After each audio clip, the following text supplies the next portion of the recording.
आपल्या भारत देशामध्ये तंबाखूजन्य पदार्थ ही एक गंभीर समस्या आहे आणि समाजामध्ये जाहिराती शासन करतं की हे खाऊ नका, हे घेऊ नका, याच्यामुळे कॅन्सर तुमचा जीव धोक्यात येतो, कॅन्सर होतो. तरीही या नीच अवलादींना काही फरक पडत नाही.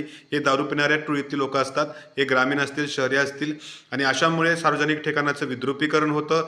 हे लोक पान मसाले तोंडात घालून शेण खाऊन थुकतात, भिंती रंगवतात आणि विद्रुपीकरण करतात, कचरा पसरवतात. त्याचबरोबर सिगारेट वाढणारे दुसऱ्यांच्या आरोग्याला हानी धोका पोचवतात. आता सिनेस्टार अशांच्या पान मसाल्यांच्या जाहिराती करून यांची घाण ठेवलेली डोकी तिथे वापरून पैसा कमवतात.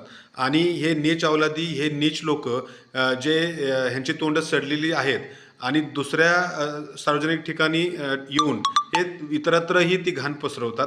हे शासनाने महसूल जरी मिळत असलं तरी थांबवलं पाहिजे. आणि लोकांचं आरोग्यमान, जीवनमान महत्त्वाचं आहे, पैसा महत्त्वाचा नाही. आता गोवा आणि आरेमडी याला बंदी शासनाने आणली, उशिराने अक्कल चालून ती आणली, पण त्याला खूप उशीर झाला. तोपर्यंत तर सगळीकडे घाण कचऱ्याचं